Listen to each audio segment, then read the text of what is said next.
What's up, y'all? I got some things on my mind I want to talk about right quick. As a UGA fan, a lot of people think, some media folks think, that a lot of us fans don't like Stetson Bennett. It ain't that we don't like Stetson Bennett. It's that we see what he looked like in the beginning of the season. I say maybe the third game. I put it like this: after JT Daniels went out, Kirby Smart sat up here and said JT Daniels was injured, whatever the case may be, Stetson gonna be the dude. Alright, cool. But in that whole time of having Stetson as the quarterback and Georgia was blowing other teams out, why we didn't get to see the other backups come in, or at least the main backup? Let's say it was Carson Beck to Stetson Bennett. Stetson Bennett is one, Carson Beck's two. When we were blowing these teams out, why didn't Carson Beck get any snaps? Like legit snaps to run like the whole quarter. I only seen him run the offense limited, like very limited.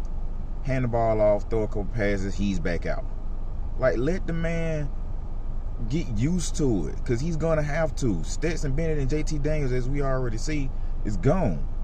Not saying Stetson is gone, but JT is gone. Stetson got one more year. After this year, he's gone.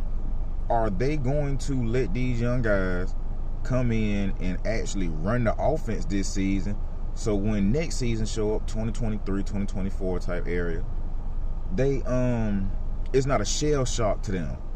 They kind of have an idea of what to expect. Just because you practice against the best defense don't mean you're going to be prepared for game time experience. Even Kirby Smart has said this himself. So I'm wondering, with a young defense, with a couple leaders coming back, would an offense be able to be as devastating as it was last year by putting up so many points? That's excluding the defensive points that were also added to the score. But are they going to be more explosive?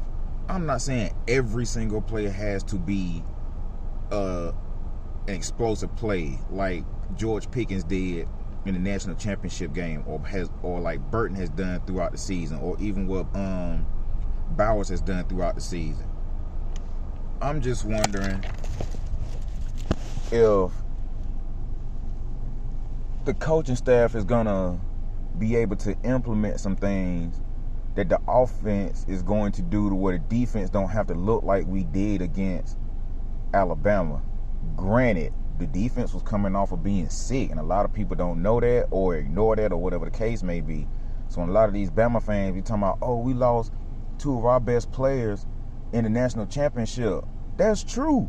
But at the same time, our whole defensive line, to my understanding, was sick. And then we played prevent defense the majority of the game.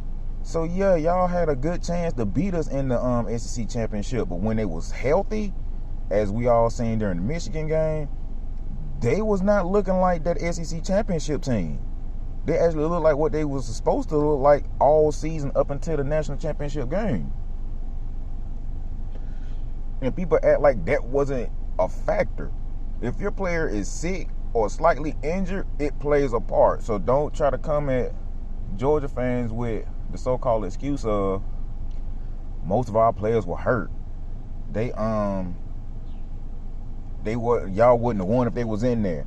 I seen this one comment a little while ago, maybe a day or so ago, was talking about, oh, when Jameson went down, if Jameson didn't go down, it would have been a different story. The man was in the game and it was still a tight game. So that don't make any sense at all. Well, if Mechie was in, if Mechie was in, it would have been a different story. Now that I would say it would have been a different story. The game probably would have been way closer than what it was. But on top of that, y'all failed to realize that Georgia had the majority of their offensive talent hurt or sick. Mainly hurt from the beginning of the season all the way up until then. And from what I understand, we were still missing players. And I'm not trying to use it as a bragging point. I'm just using it as a point to say, don't try to use the so-called excuse that that Alabama had injured players. But when Georgia fans or fans of any team say that, oh, it's an excuse. You can't have it both ways. You can't use it as a reason as to why you lost. I'm quite sure every team that has played football up until, I'll say, the end of December had players hurt.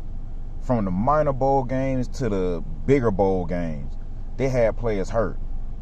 I'm not in every other team's chat or whatever the case may be. I'm a Bulldogs fan, so I'm mainly in Bulldog chats. Like Uncle Lou, who some of y'all don't like, which is cool with me because he's funny. Hurricane T2Y, Big Dog Brett, and I forgot the other one that I look at. But anyway, some of these fans, y'all be tripping. Like, y'all doing too much, especially when it comes down to hating on Stetson Bennett. I don't hate on Stetson Bennett. I just point out some of the inaccuracies that other people, such as Disney dogs, that a lot of people don't like to be called, but that's what y'all look like, point out that he did something miraculous. Throughout the season, we did not see that man play like what he played during the Michigan game or when he actually got comfortable in the national championship game. We have not seen him play like that all season. And a lot of fans know that. That man was not dropping dimes all season. We done seen plenty of games where receivers have to almost stop mid-route, jump back, and make a miraculous catch.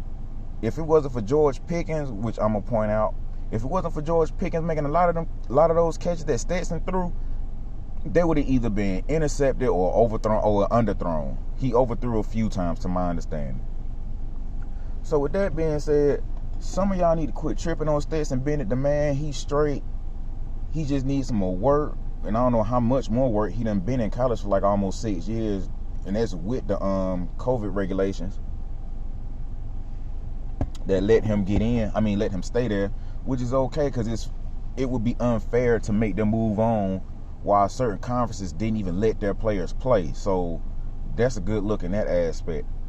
But as far as saying JT should have been in, which he should have to my understanding, but then when the rumors come out, we don't need all that.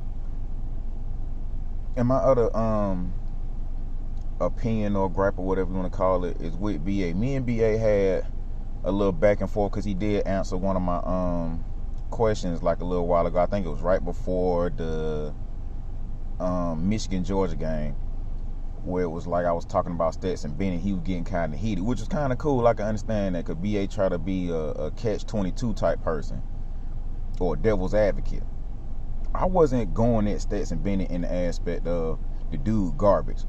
I was talking about the stuff that people was trying to overlook. Stetson is a good QB, but he wasn't really taking off like that for real. To me, you have like 3 types of quarterbacks. You got a pocket passing quarterback who really don't run a lot.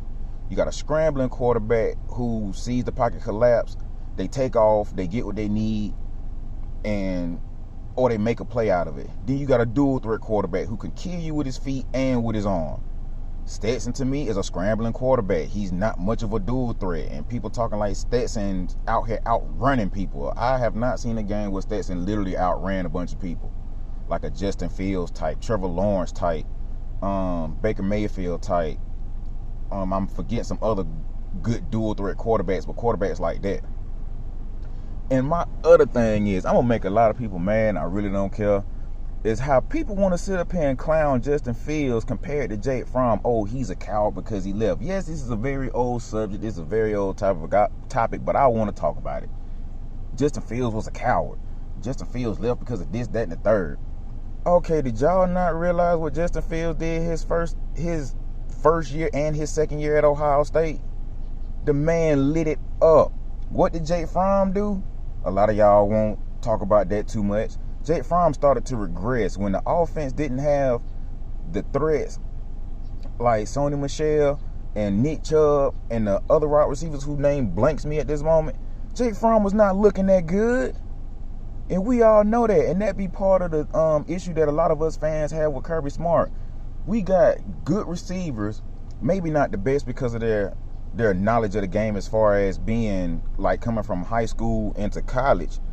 But you got to have a quarterback that can get the ball there or make a play. Stetson, to me, he's 50-50. He can get the ball there and he can make a play, but he's not like blowing the shoes off of people if something was to happen. Like, he ain't getting out of there like that for real. From same situation. He ain't getting out of there like that, but he can make some decent plays. But Fromm was really not as good as y'all hype him up to be. But then we seen in the NFL, or at least I've seen in the NFL, he was with the Bills, then he went to the Giants. Really didn't see too much information out of that. I seen Fields either started with the Bears or eventually end up getting a starting role, got hurt, and he was still there. So they're both two young quarterbacks in the league. Trevor Lawrence really don't look at Jacksonville Jaguars like that, so I really don't have nothing to say on that. Nothing good nor bad. But y'all gotta quit with that coming at certain players like they wrong for doing what they did, when we eventually see that what they were feeling and thinking was the truth. Like putting in a quarterback that is not as good as his backup, but you still play the other quarterback instead. And then BA want to get mad to an extent and say, oh, y'all can't be saying Kirby has a bias or whatever. We seen it. We literally watched it happen. Eason came in behind Fromm. He was rusty. So almost out of the plays that I seen, he threw a pick. I can understand it, but if you don't let the man get in there and get his feet wet, of course he's going to look like that until he went to Washington. What did he do at Washington? I think he did pretty good. Fromm stayed in. Stetson was behind him, which is understandable to an extent because I think he had just came from JUCO. So that's understandable. Stetson got to learn a new playbook, a new scheme. So, of course, Stetson's going to be behind him in that aspect.